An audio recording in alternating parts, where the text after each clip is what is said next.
नमस्कार दोस्तों, मेरा नाम है राजेश और आपका स्वागत है फिनवर्ल्ड में। दोस्तों, फाइनेंशियल मार्केट में एक अच्छा रिटर्न कमाने के लिए बहुत सारी चीजों को ध्यान रखना जाता है। उन सभी में पहले नंबर पर आता है proper asset allocation. Asset allocation बहुत जरूरी है।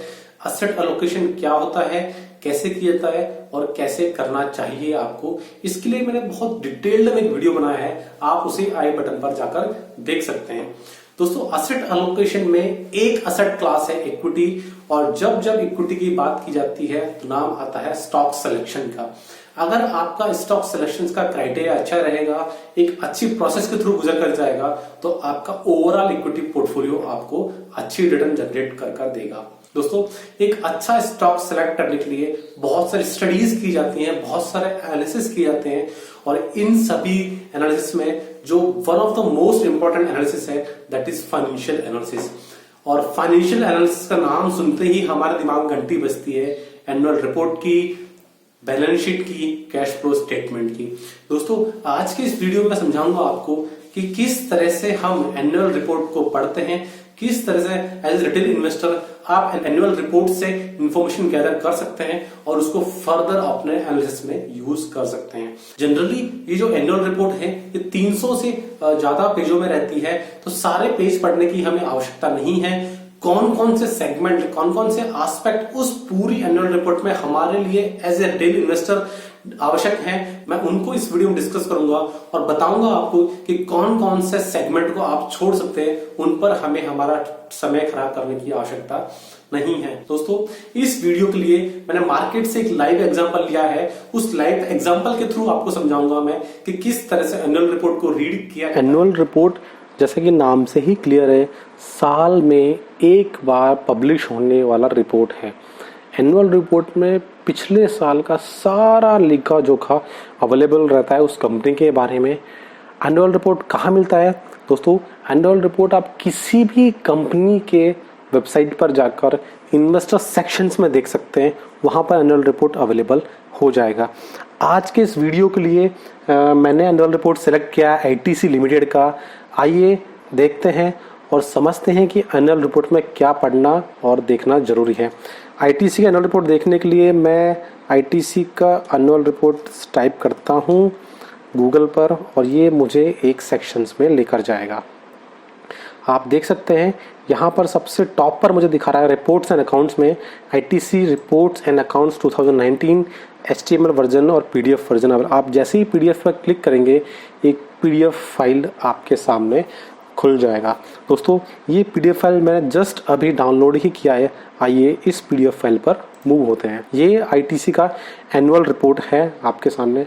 जैसा कि आप देख सकते हैं इस एनुअल रिपोर्ट में तकरीबन 350 पेजेस अवेलेबल हैं, लेकिन 350 पेजेस सारे हमारे लिए ज़रूरी नहीं है। कौन कौन से एस्पेक्ट, कौन कौन से सेगमेंट हमारे लिए ज़रूरी है, हम केवल उन्हीं चीज़ों को इस वीडियो में समझेंगे। दोस्तों, एनुअल रिपोर्ट में 80% सेगमेंट ऐसा रहेगा जो हमारे काम का नहीं है, हमें उस पर ध्यान नहीं देना, और 20% ऐसा एरिया है जो कि बहुत महत्वपूर्ण है, जो एज ए रिटेल इन्वेस्टर हमें बहुत अच्छे से पढ़ने की आवश्यकता है। आइए देखते हैं। दोस्तों, जैसे ही एनुअल रिपोर्ट में आगे बढ़ते हैं हम देख सकते हैं आईटीसी का एनुअल रिपोर्ट 2019 के लिए अवेलेबल है ये, और इसमें कंटेंट्स दिए हुए हैं, इंडेक्स दिए हुए हैं, और ये इंडेक्स हमें बताते हैं कि कौन कौन से पेजेस पर कौन कौन सा स्टेटमेंट और डेटा अवेलेबल है। दोस्तों, एनुअल रिपोर्ट में हम जैसे ही आगे बढ़ते हैं फर्स्ट एंड फॉरमोस्ट है चेयरमैन एंड मैनेजिंग डायरेक्टर का statement. This is probably one of the most important aspect in annual report. क्या होता है दोस्तों, जो कंपनी के चेयरमैन और मैनेजिंग डायरेक्टर्स होते हैं, they knows very well about the companies. उन्हें कंपनी के बारे में सब कुछ पता रहता है, and they try to give you an guidance, they try to give you an explanation कि कंपनी के फाइनेंशियल स्टेटमेंट ऐसे क्यों हैं। अगर कुछ उनमें अगर कंपनी के फाइनेंशियल स्टेटमेंट में ज़्यादा ग्रोथ नहीं है या फिर लॉसेज हैं तो उसका रीजंस क्या है, और generally they try to give you a future perspective कि कंपनी का फ्यूचर पर्सपेक्टिव क्या हो सकता है। जैसे कि आप जानते हैं आईटीसी के चेयरमैन मिस्टर वाईसी देश्वर हुआ करते थे, उनकी जगह मिस्टर संजीव पुरी आए। तो in his letter to shareholder he is thanking mister former chairman mister YC Deveshwar, and he is giving ITC का ग्रोइंग प्रेजेंस कहाँ रहेगा, कहाँ नहीं रहेगा, and he is trying to cover all the aspect whatever as a chairman he should cover. Chairman letter के बाद दोस्तों हम जैसे ही आईटीसी के एनुअल रिपोर्ट में आगे बढ़ते हैं, हम देखते हैं आईटीसी के बिजनेस यहाँ पे डिस्क्राइब किए गए हैं। दोस्तों एज ए कंज्यूमर चाहे हमें पता हो कि या ना हो कि कौन कौन से आईटीसी बिजनेस हैं, लेकिन एज एन इन्वेस्टर हमारे लिए बहुत ज़रूरी है वी शुड नो कि कौन कौन से बिजनेसेस आईटीसी के हैं। जैसे कि आप देख सकते हैं टोटल 13 बिजनेसेस हैं आईटीसी के, जो कि 5 सेगमेंट में बांटे गए हैं। कौन कौन से बिजनेसेस हैं? पहला बिजनेस है एफएमसीजी का, जो कि बता रहे हो लीडिंग एफएमसीजी प्लेयर है। पेपर बोर्ड सेकंड बिजनेस है, packaging business. Third business is hotels, fourth business is agri and fifth business is IT. तो आपने एनुअल रिपोर्ट में देखा कि हमें टोटल 5 बिजनेस आईटीसी के समझने को मिले। इस साल कंपनी ने पूरा तकरीबन 76,000 करोड़ रुपए का ग्रॉस सेल्स अर्न किया अमंग ऑल देयर बिजनेसेस। और आईटीसी का शेयर होल्डर रिटर्न कितना रहा है पिछले 1996 से 22.3%। तो दोस्तों ये इनिशियल पेजेस हमें ग्लिम्स प्रोवाइड करते हैं कि किस तरह से कंपनी का परफॉर्मेंस रहा है। और जैसे जैसे हम आगे बढ़ते हैं रिपोर्ट में, ये बात कर रहे हैं ब्रांड्स की कि आईटीसी के ब्रांड्स कौन कौन से हैं, कौन कौन सी पोजीशन पर होल्ड करते हैं। जैसा कि देख सकते हैं ये बता रहे हैं आशीर्वाद आटा 4400 करोड़ रुपए इन्होंने अपना रेवेन्यू बुक किया है ओनली आशीर्वाद में, ओवरऑल कंपनी के रेवेन्यू में। सेम वे इन्होंने क्लासिफिकेशन दिया हुआ है बिंगो का, विविल का, सनफीस्ट का। एज ए कंज्यूमर हो सकता है आपको मंगलदीप की जो धूप दीप आती है वो अच्छा लगता हो, लेकिन अगर आप एज ए इन्वेस्टर देखने जाएंगे तो ये केवल 500 करोड़ का रेवेन्यू रिकॉर्ड रखती है ओवरऑल कंपनी के रेवेन्यू में। तो this is not a significant side basically. Classmate as a student, as a college में आपने देखा होगा हमने क्लासमेट का रजिस्टर यूज किए हैं। ओवरऑल कंपनी के रेवेन्यू में वो केवल 1000 करोड़ रुपीस का शेयर रखती है। तो this gives you very insightful information कि कंपनी का डेटा हमें क्या क्या दिखाता है। आप ब्रांड की अगर लीडरशिप देखेंगे तो आशीर्वाद आटा नंबर 1 पोजीशन पर है हमारे देश में, यप्पी नंबर 2 पर है, नूडल्स पे नंबर 1 आप सभी लोग जानते हैं, सनफीस्ट नंबर 1 पर है क्रीम सेगमेंट में, एंगेज डिओडोरेंट्स नंबर 2 पर है, सेम वे बिंगो नंबर 1 पर है सेगमेंट ऑफ स्नैक्स में, फिएमा बॉडी वॉश नंबर 2 पर है, क्लासमेट अब नोटबुक सेगमेंट में वो नंबर 1 पर आता है, मंगलदीप धूप बत्तियाँ और अगरबत्ती रेस्पेक्टिव नंबर 1 और 2 पोजीशन पर हैं। अगर मैं बात करूं ब्रांड्स की, एज ए कंज्यूमर हमें शायद ना पता हो कि ये ब्रांड्स कौन कौन सी कंपनी से रिलेटेड हैं, लेकिन एज ए इन्वेस्टर हमें पता होना आवश्यक है कि आईटीसी के कौन कौन से ब्रांड्स हैं, क्योंकि दोस्तों ब्रांड्स एक अच्छा इंसाइट देता है उस कंपनी के बारे में। अगर मैं बात करूं आपसे एक ऐसी कंपनी की जिसका ब्रांड बहुत फेमस है, फॉर एग्जांपल हम लेते हैं कॉलगेट। आज भी कई ऐसे लोग हैं जो टूथपेस्ट की बजाय कॉलगेट ही कहना पसंद करते हैं, बिकॉज वो दिखाता है उस कंपनी की ब्रांड पावर के बारे में। सेम वे हम यहाँ देख सकते हैं आईटीसी के ब्रांड्स सनफीस्ट हैं, डार्क फैंटेसी है, आशीर्वाद है। There are so many brands our company this ITC is having. This annual report is giving insightful information about the brand कि कौन कौन से ब्रांड हैं, क्या क्या वो कंपनी उस ब्रांड सेगमेंट में बना रही है। पर्सनल केयर में कौन कौन से ब्रांड है आईटीसी के, we can get all such information in this annual report. दोस्तों जैसे जैसे हम आगे बढ़ते हैं हमें दिखता है ये जो नया जो मैन्युफैक्चरिंग फैसिलिटीज है, नए जो फैक्ट्रीज आईटीसी लेकर आई है, नई फैक्ट्रीज लेकर आई है, उसके बारे में हमें इन्फॉर्मेशन मिलता है कि अभी रिसेंटली कहाँ कहाँ इन्होंने प्लांट शुरू किया है। कर्नाटका में, महाराष्ट्र में, वेस्ट बंगाल है, आसाम है, पंजाब है, तमिलनाडु है, तेलंगाना है एंड तमिलनाडु है। Right sir.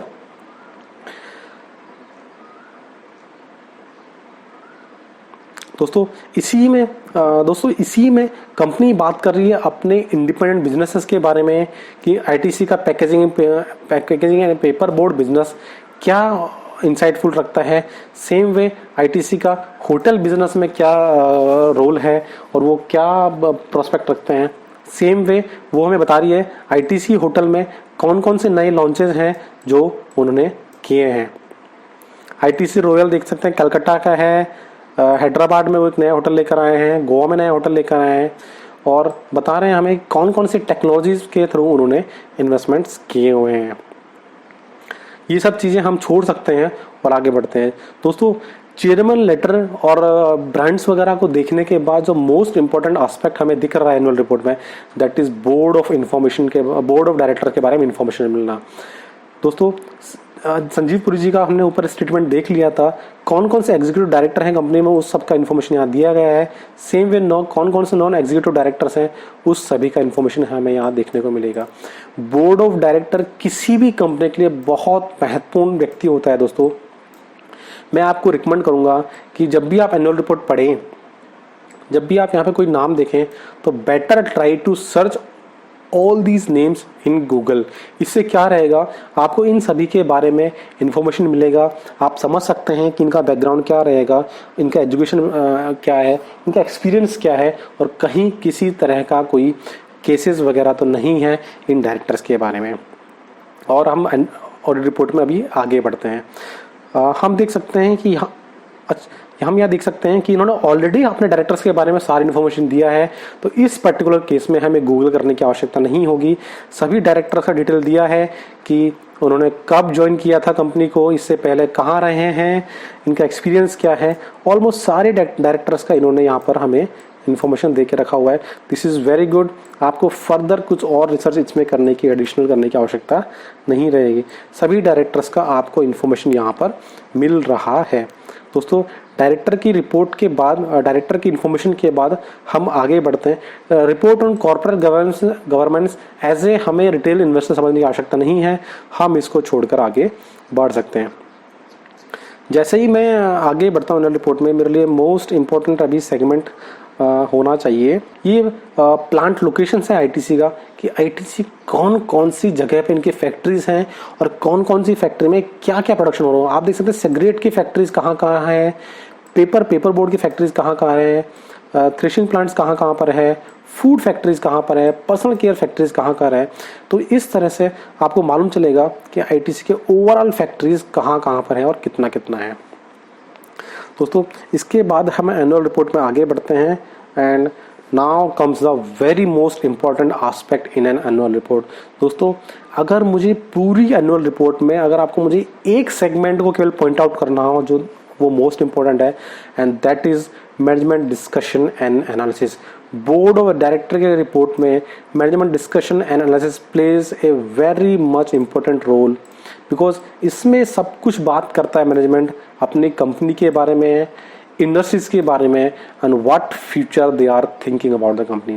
पहले पॉइंट में उन्होंने बात करी इकोनॉमिक एनवायरनमेंट की, कि कंपनी किस इकोनॉमिक एनवायरनमेंट में फंक्शन कर रही थी। कंपनी ने बताया कि पिछले 2 सालों में रोबस्ट एक्सपेंशन के बाद ग्लोबल इकोनॉमी थोड़ी सी ठंडी पड़ गई थी, उसके बावजूद भी उन्होंने एक सिग्निफिकेंट अच्छा ग्रोथ लेकर आया है। दोस्तों, मैनेजमेंट डिस्कशन एंड एनालिसिस हमें एक इंडस्ट्रीज के बारे में पिक्चर प्रोवाइड करता है कि कंपनी जिस इंडस्ट्री में ऑपरेट कर रही है उस इंडस्ट्रीज के क्या हालचाल है, उस इंडस्ट्री किस शेप में काम बढ़ रही है आगे, और कंपनी को उस अपॉर्चुनिटी से कुछ फायदा और नुकसान हो सकता है क्या। यहाँ पर सेम मैनेजमेंट डिस्कशन एनालिसिस में कंपनी बता रही है कि कंपनी नीति आयोग के साथ मिलकर कुछ डिस्ट्रिक्ट में कुछ प्रोग्राम चलाने की बातें कर रही है। तो if you are reading this management discussion analysis then you might be getting very insightful information कि कंपनी का मैनेजमेंट अपने बिजनेस के बारे में, जिस इंडस्ट्री में वो ऑपरेट कर रहा है उसके बारे में क्या सोचता है। सेम वे फाइनेंशियल परफॉर्मेंस की कंपनी बात करती है। मान लीजिए अगर इस साल कंपनी के कुछ लॉसेस हुए हैं या फिर company expect some financial not very good financial performance in the future, so they will be talking all of these things in financial performance segment. आप देख सकते हैं they are talking about profit after tax, कितना ये dividend की बात कर रहे हैं, एवरी प्रॉफिट आफ्टर टैक्स की इन्फॉर्मेशन हमें आगे भी मिल जाएगी। And but still they are just trying to give you information जिसके बेस पर वो अपने आप को जस्टिफाई करने की कोशिश कर रहे हैं। They are giving an explanation कि जो भी हुआ है उसके पीछे क्या और कारण हो सकते हैं। Company is giving you information about foreign exchange earnings, कि कितना उन्होंने फॉरेन एक्सचेंज अर्निंग्स किया है। जैसा कि आप सभी लोग जानते हैं, आईटीसी के दो प्राइमरी बिजनेस हैं, सिगरेट्स एंड एफएमसीजी। सिगरेट्स में कंपनी का, आईटीसी का मेजर रेवेन्यू है, and they are trying to give you information about cigarettes, cigarette का बिजनेस क्या कहता है। कंपनी बता रही है कि टैक्स इंसिडेंट सिगरेट्स में ऑलमोस्ट 3 गुना हो गए हैं पिछले 5-7 सालों में, और जो कि 55 टाइम्स हायर है बाकी टैबेको प्रोडक्ट से पर केजी बेसिस पे।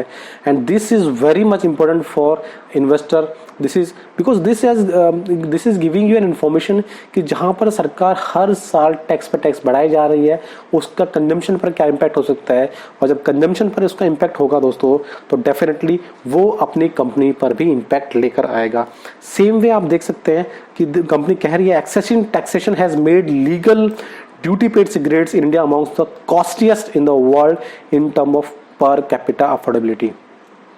और सेम वे उन्होंने यहाँ पर चार्ट से इस चीज को एक्सप्लेन करने की कोशिश की है। एनुअल रिपोर्ट में हम जैसे जैसे आगे बढ़ते हैं तो हम देखते हैं, उन्होंने अभी बात करी एफएमसीजी टोबैको बिजनेस की, देयर सिगरेट बिजनेस की, तो they should talk about other business as well, and here we are.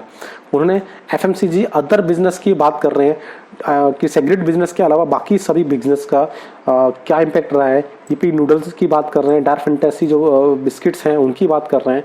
Segment का रेवेन्यू, सेगमेंट रेवेन्यू मीन्स कि इस particular segment FMCG non cigarette से उन्हें क्या मिल रहा है।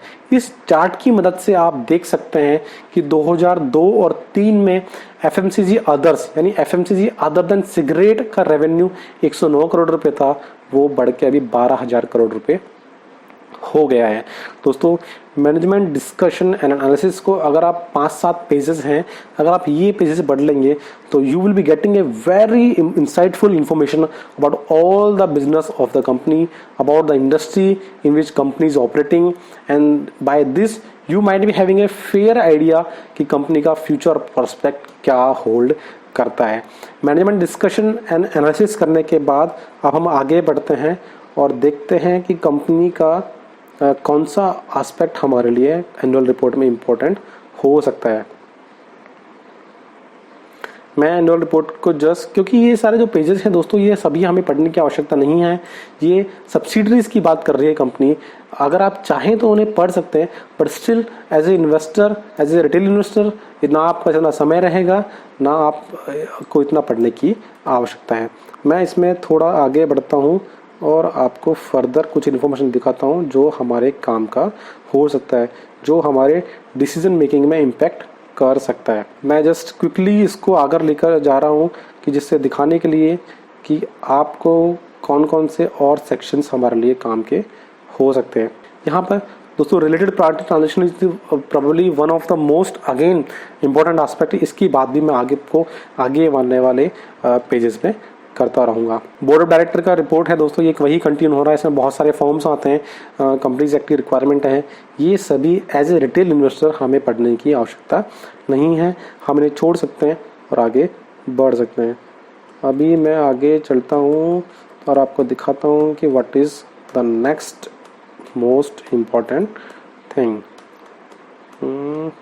This is also not important, but this is not important. Balance sheet, yes friends, annual report में हमने अभी तक डिस्कशन किया चेयरमैन का लेटर, उसके बाद हमने कंपनी के बिजनेस के बारे में जाना, ब्रांड्स के बारे में जाना, और फिर further management analysis and discussion को समझा। Now comes the very most important aspect, financial statement. Friends, financial statement मतलब balance sheet, profit and loss account and cash flow statement. Annual report में ये तीनों स्टेटमेंट आपको अवेलेबल रहते हैं और इन तीनों को स्टडी करना बहुत आवश्यक है। किसी भी कंपनी के balance sheet, profit and loss statement and cash flow को कैसे एनालिसिस किया जाता है, कौन कौन सी चीज़ें हमें देखनी चाहिए, कौन कौन से रेशियोज बहुत इंपॉर्टेंट आते हैं, उसके लिए मैंने सेपरेट वीडियो बनाया है, आप उसे आई बटन पर जाकर देख सकते हैं और समझ सकते हैं। सेम में दोस्तों, बैलेंस शीट के बाद है प्रॉफिट एंड लॉस स्टेटमेंट, और प्रॉफिट एंड लॉस स्टेटमेंट के बाद है cash flow statement. Cash flow statement कैसे एनालिसिस किया जाता है। Again balance sheet, profit and loss statement and cash flow के लिए मैंने सेपरेट वीडियो बनाया है, आप उस वीडियो को वहां पर जाकर देख सकते हैं। दोस्तों एक चीज और है, जितने भी ये स्टेटमेंट हैं इनके सामने आप देखेंगे नोट्स लिखे हुए हैं, 21A, 21B, 22, 23, 22, 3। दोस्तों ये सारे नोट्स टू अकाउंट है बेसिकली। यहाँ पर जो भी आपको इन्फॉर्मेशन दिया गया है रेवेन्यू फ्रॉम ऑपरेशन, यहाँ पर जो फिगर कोट किया गया है, इस फिगर का बेस क्या है, इस फिगर का कैलकुलेशन कहाँ से आए, ये सारा हमें इस नोट्स में अवेलेबल होगा।